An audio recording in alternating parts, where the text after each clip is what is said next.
Desde el principio de la humanidad, nuestra capacidad para la innovación es uno de los motores que nos ha traído hasta el presente y que nos llevará hasta el futuro. Cada época tiene sus oficios y con el paso del tiempo unos desaparecen, otros evolucionan y otros están aún por inventarse. Yo he viajado hasta vuestro tiempo para hablaros de lo mucho que hay que hacer y de los nuevos técnicos y expertos que se necesitarán. Son los nuevos oficios que marcarán la época que está a punto de comenzar y os conviene conocerlos de antemano. Puede que alguno de vosotros quiera adelantarse y convertirse en el nuevo, el novísimo profesional. Bienvenidos a Oficiorama. Volar de un punto a otro del planeta será una experiencia diferente gracias a los diseñadores de aviones del futuro. Más rápidos, más cómodos, menos contaminantes, para unos viajeros más exigentes. Clonación, inteligencia artificial, manipulación genética son conquistas que necesitan de una regulación. Los expertos en bioética vigilan que esas técnicas cada vez más sofisticadas no tengan un uso perverso. El gestor de recursos robóticos es el que nos asesora sobre el tipo de robot que necesitamos en cada ocasión. Los hay dulces y amorosos para el cuidado de niños y personas vulnerables, pero los hay rudos e indestructibles para las tareas más peligrosas que los humanos no queremos ni podemos hacer. Síndrome de clase turista. Así definen hoy a las molestias de estar atrapado durante horas en el estrecho asiento de un avión. En el futuro, los diseñadores de aviones han escuchado las quejas de los viajeros. Y en mi tiempo, los aviones son naves donde podemos hacer cosas que hoy os parecen impensables. Como en los cruceros, las nuevas aeronaves tienen espacios para hacer ejercicio, zonas de juego y de comercio. Y además la experiencia de viaje se hace mucho más intensa gracias a las ventanas panorámicas que permiten ver el cielo como parte del paisaje. Abróchense los cinturones y disfruten del vuelo. Los diseñadores de aviones del futuro trabajarán con nuevos parámetros desconocidos hasta ahora por todos. Nosotros pensamos que los diseñadores del futuro tienen que ser muchísimo más agresivos en la estructura, en ofrecer una estructura diferente de avión.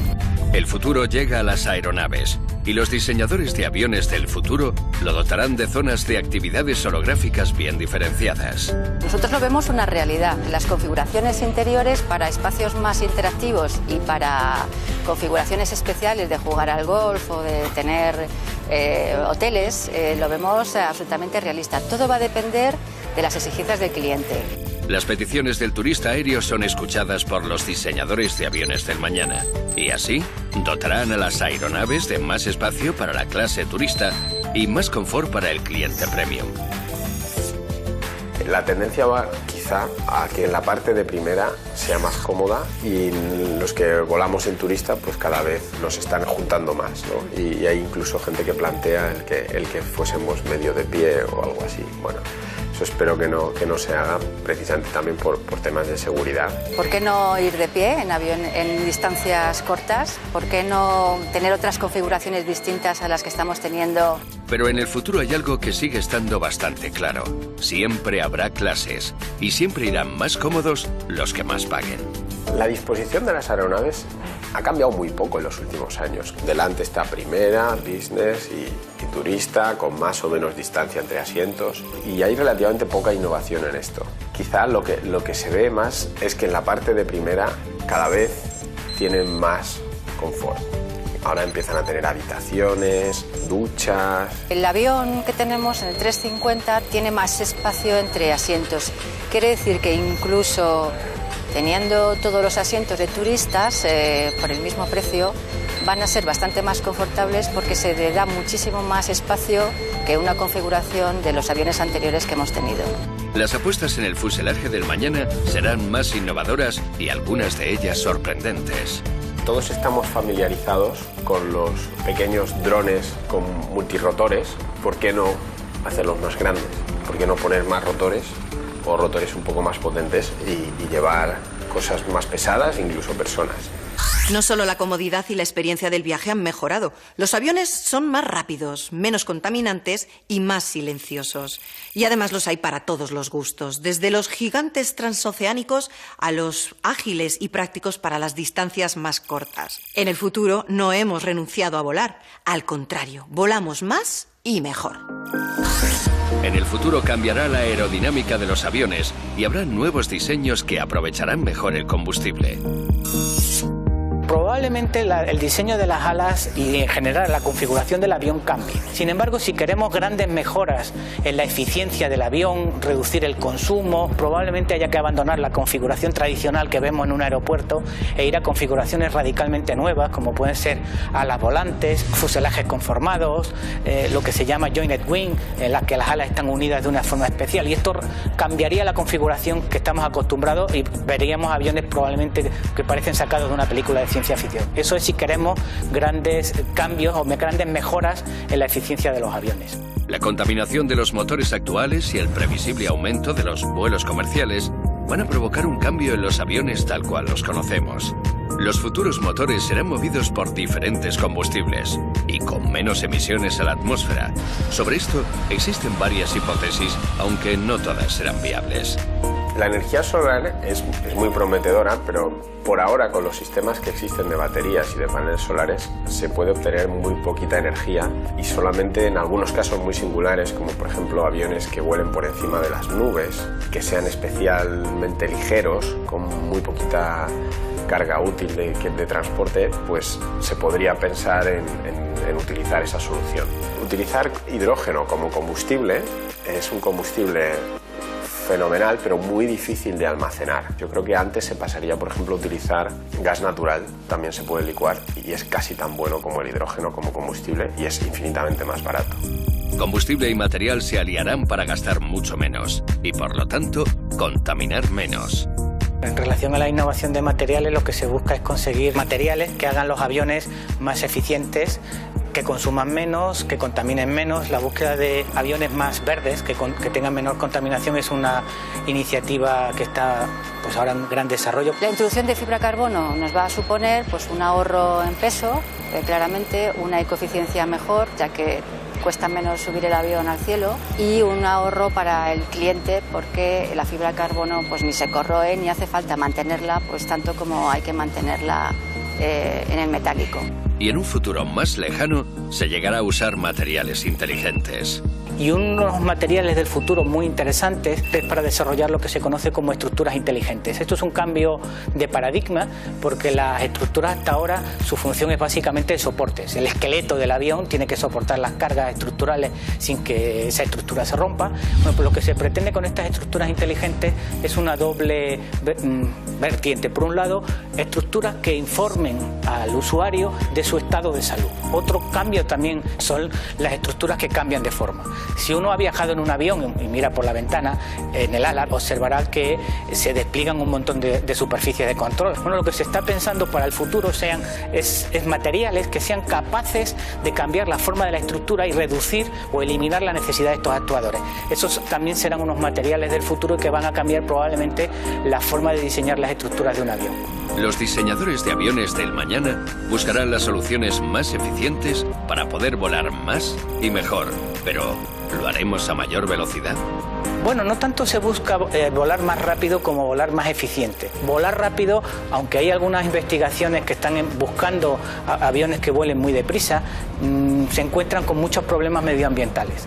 Probablemente esto y el coste del combustible fue lo que echó para atrás el Concorde, que es el único avión a reacción supersónico que ha entrado en servicio. Mi opinión es que el cliente premium que quiere tener una experiencia distinta, lo que quiere es confort y conectividad. No quiere necesariamente llegar antes. Lo que quiere es que el tiempo que está en el avión sea útil, sea valioso. Entonces, mucho antes, en mi opinión, se comprará un avión más grande, con una cama más grande, con un gimnasio o con una serie de cosas que cuesta infinitamente menos que hacer un avión supersónico, que ir en un avión forzosamente pequeño, en el cual a lo mejor va a tener problemas para conectarse a Internet, respecto a otro en el que está totalmente resuelta la conectividad a gran velocidad.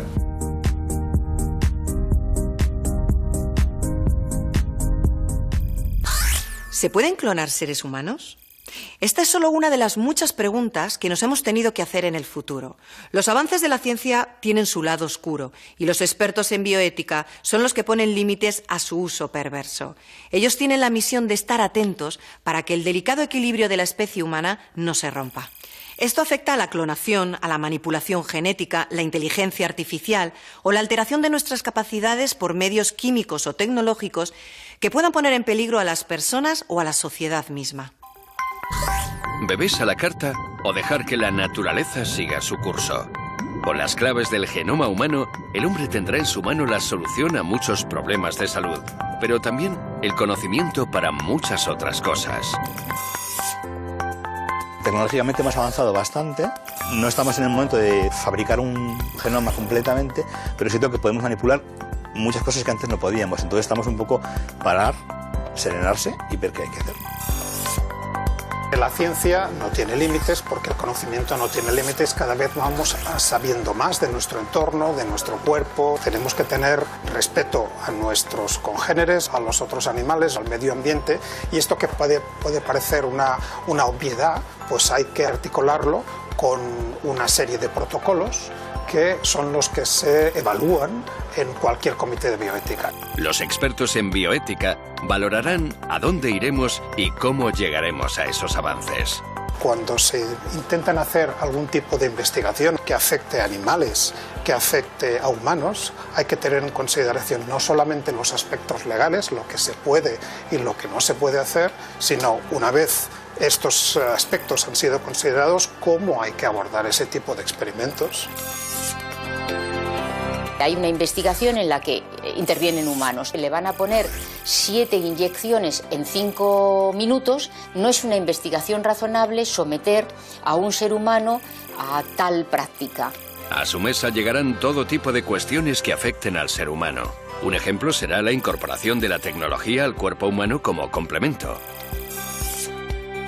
Este implante no es un implante médico, sino es un implante artístico, es voluntario. Yo decidí crear un nuevo sentido para percibir el color, por lo tanto creo que vamos a ver más gente creando nuevos sentidos. A mí me gusta definirme como un organismo, y en mi caso un organismo cibernético, un cyborg, o sea, una unión entre organismo y cibernética. ¿Será lícito cambiar de esta manera la evolución de la especie humana? Los derechos humanos, la libertad de los humanos, pero también, digamos, la protección de su propia naturaleza, tienen que ser una referencia. Lo que es intensificar capacidades fuera de lo que establece la propia naturaleza, ahí realmente se necesita un debate muy serio. Los propios cyborg reconocen que subirse o no a este tren abrirá una brecha en la sociedad. De la misma forma que una persona puede conseguir trabajo sin ir a la universidad, una persona podrá conseguir trabajo sin tener sentidos extras, pero cuanto más te extendas, cuando el humano más se expanda, pues mejor, porque más opciones tienes. Los miembros del Comité de Bioética analizarán cuestiones cada vez más complejas. En los comités de bioética estamos tanto investigadores que nos dedicamos a aspectos de biomedicina, como filósofos, como bioeticistas profesionales, como psicólogos, como sociólogos, como médicos, como abogados. Y la especialización que tienen que tener los miembros es cada vez más exigente, porque así lo exige también los problemas que llegan a la mesa de los comités. Pero no se trata de que los comités sean muy grandes, ni siquiera de que haya muchos, sino que haya los necesarios y que estén formados por los especialistas que en cada caso sea conveniente tener para informar sobre los casos determinados. El debate ético se guiará por 4 principios o coordenadas. Autonomía del ser humano, beneficencia, es decir, hacer el bien, no maleficencia, no hacer el mal, y justicia, que estos bienes pues se repartan de una forma justa. Si se espera un beneficio como resultado de estas investigaciones, ¿garantizamos que este beneficio va a llegar a todos los grupos sociales o solamente van a ser unos pocos de la sociedad los que se van a beneficiar? El problema no estará en el futuro conocimiento, sino en el poder que otorgue y en el uso que se haga de él. La reflexión bioética podrá servir al bioderecho como punto de partida. La ética, y la bioética específicamente, nos puede dar unas pautas y nos puede dar una reflexión para afrontar determinados problemas, pero el derecho al final tiene que dar la solución jurídica. Los expertos en bioética valorarán los pros y los contras de unos descubrimientos que tendrán consecuencias cada vez mayores. Hay mucha gente que dice a mí que esta cuestión me la resuelvan las leyes, pero en definitiva hay cuestiones de las que en las que está, pues digamos, en juego el propio futuro de la humanidad y del planeta en el que estamos y demás, en el que todos debemos tomar parte. Y por tanto, esa información es la primera de las aportaciones de los comités de ética. Un análisis profundo que ponga las cuestiones en claro para que quienes tienen que decidir, que en última instancia somos los ciudadanos, pues podamos estar informados. Por eso, la sociedad tendrá que estar muy formada e informada. Y si la sociedad cambia, ¿cambiarán también sus derechos? Yo creo que no, que los derechos humanos, tal como se definen, son también resultado de acuerdos a la hora de formular esos derechos humanos. A mí me parece que la ley que regula en España el aborto es injusta, pero es una ley y por tanto reconozco que es legal la forma en que se practican los abortos. En los comités de bioética existen personas y las personas tienen opiniones particulares y hay opiniones particulares que podríamos considerar más conservadoras y opiniones más progresistas, ¿no? Yo entiendo la ciencia como progreso y entiendo que quiénes somos nosotros para prohibir un posible beneficio que se derive de la ciencia. Los expertos en ética y en bioética no tienen más remedio que ir adaptándose también a los cambios sociales y a los cambios que las propias personas van teniendo en esas sociedades. El derecho, por ejemplo, a la identidad genética es un derecho que ha aparecido en algunas legislaciones, pero que ya hoy nadie discute, porque efectivamente no era posible tener un derecho, no era viable tener un derecho a la identidad genética cuando la identidad genética no podía ser conocida. Reflexión, debate, conclusión. Pero ¿de qué servirá todo esto si bastará con coger un avión para dejarlo atrás? La bioética será una de las profesiones del futuro porque en la bioética coinciden sensibilidades que nuestra sociedad nos está pidiendo. Lejos de enfrentarse a ella, los expertos en bioética velarán porque la investigación ayude a la sociedad a prosperar sin problemas. Son compañeros leales e infatigables y nos protegen del mal y del cansancio. Son los robots nuestros de cada día que nos ayudan en las tareas a lo largo de nuestra vida. Los hay cercanos y domésticos, los que asumen las tareas más tediosas o que requieren de una precisión fuera de nuestro alcance y los que nos reemplazan en los trabajos más difíciles y peligrosos. El que se encarga de asignarnos el robot adecuado es el gestor de recursos robóticos. Es el experto que diseña y elige si lo que necesitamos es un tierno Sito robot o un feroz Terminator. La sociedad del futuro saldrá de la revolución 4.0, una robotización inteligente y masiva. En nuestras casas, en las oficinas, en las calles, en todos los sitios. Y evidentemente los robots serán de muy diferente aspecto y de muy diferente funcionalidad. Habrá robots humanoides con apariencia humana, robots barrenderos, por ejemplo, que serán diferentes, robots que inspeccionan cañerías que serán diferentes, etcétera, etcétera, etcétera. Transformarán la sociedad.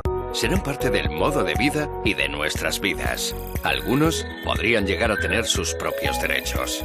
¿Cuál debería ser la relación entre los humanos y los robots? Imaginemos que en casa tenemos un robot y que el robot lo que hace es aprender de nosotros. Si nosotros contamos una historia a nuestros hijos de nuestra vida, el robot también lo aprende. Si le enseñamos un álbum familiar a nuestros hijos, el robot también lo ve y también lo aprende. Sigue siendo un electrodoméstico, pero es parte de nuestra vida. Creará unos dilemas éticos que diría nadie se plantea esto con un televisor.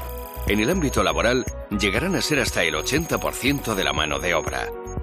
Todo lo que hoy día tiene empleo de baja calidad, empleo tedioso, empleo rutinario, podrá ser sustituido por los robots.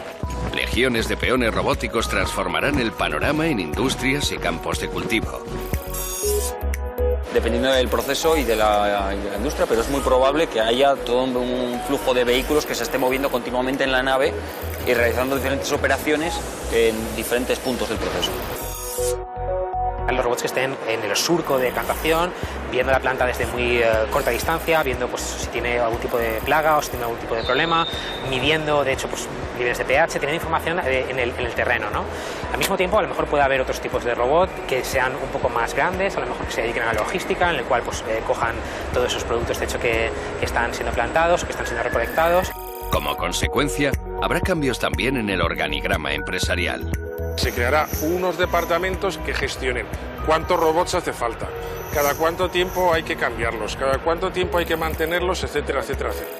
Y al frente de todo esto, el jefe será el gestor de recursos robóticos. Va a ser la persona que mejor conozca a los robots. O sea, que va a saber qué implicaciones pueden tener en los procesos productivos y logísticos, va a saber cuáles son sus límites, cuáles son sus posibilidades y qué problemáticas pueden tener. El Departamento de Recursos Humanos tendrá cada vez menos expedientes y el de Recursos Robóticos más fichas técnicas. En una empresa altamente robotizada habrá puestos de trabajo de gestión de robots, de gestión de la productividad con robots, de gestión de los stocks con robots, de materia prima con robots, etc. Estos departamentos pueden estar compuestos por físicos, por mecánicos, ingenieros informáticos, ingenieros electrónicos, etc., ¿no? Entonces yo pienso que serán gente que básicamente analizará un problema del agricultor o del empresario en este caso y sugerirá un programa y una plataforma robótica. El proceso productivo estará absolutamente monitorizado y programado. Como la máquina te está proporcionando constantemente datos de qué está haciendo, dónde está haciendo, y luego tú tienes un histórico, información que puedes tratar y valorar, esto te permite tomar decisiones constantemente, es decir, decisiones de mejora. Pues mira, esta parte del campo quiero que sean tomates, y quiero que estos tomates tengan este sabor, y para esto necesito que el robot haga ciertas cosas, los plante de esta manera, o ponga más nitratos, o ponga más pH.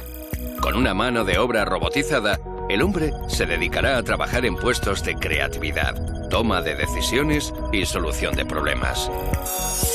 ¿Qué sucede cuando hay un accidente causado por un robot? ¿Quién es el responsable?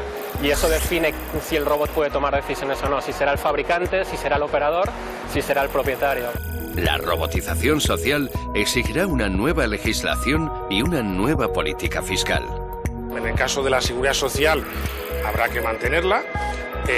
Y esa bolsa de la seguridad social se mantendrá con impuestos que pondrán a los robots. Que sea el X% de lo que cuesta o un fijo al año, no lo sé, pero evidentemente lo que tenemos es que mantener la sociedad del bienestar.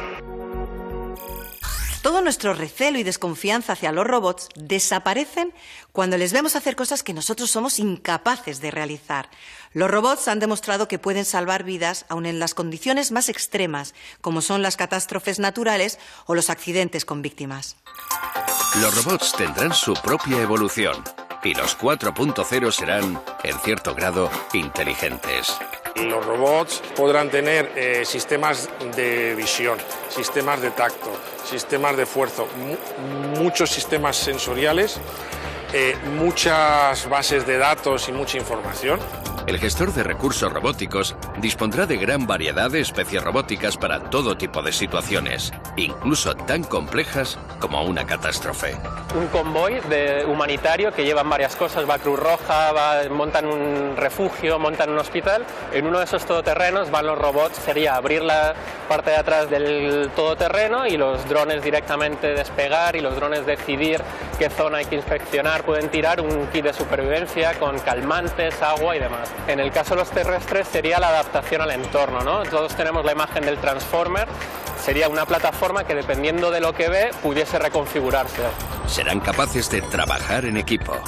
Todo robot o toda máquina autónoma va a estar conectado a la red de planta o a internet, si no quieres verlo, y van a estar interconexionados entre ellos. Esto creará una especie de red de trabajo que será muchos robots, operarios humanos y muchos computadores, y todos conectados a la vez y coordinados y sincronizados.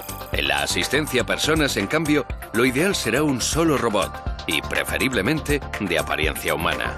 Todo el tema de robots de asistencia a personas mayores, asistencia a personas con discapacidad, con Alzheimer, a niños que tienen otro tipo de enfermedades. Los robots asistenciales, a pesar de tener que ser robustos, tener que manejar ciertas circunstancias complejas, van a tener que tener un aspecto, de hecho, empático, un aspecto en el cual esa persona que recibe la asistencia, como por ejemplo esa persona mayor o esa persona con una discapacidad, de hecho pueda confiar en ese robot y pueda tener una empatía con ese robot. La palabra sociedad seguirá utilizándose para definir un sistema de relaciones en grupo en el que ya no solo habrá personas. Esto es todo por hoy, pero os aseguro que hay mucho más por descubrir. El futuro es una aventura apasionante donde todos tenemos algo que decir. Os invito a abrir vuestra mente y a elegir en qué ocuparéis vuestras vocaciones. Son los trabajos del mañana aquí en Oficiorama.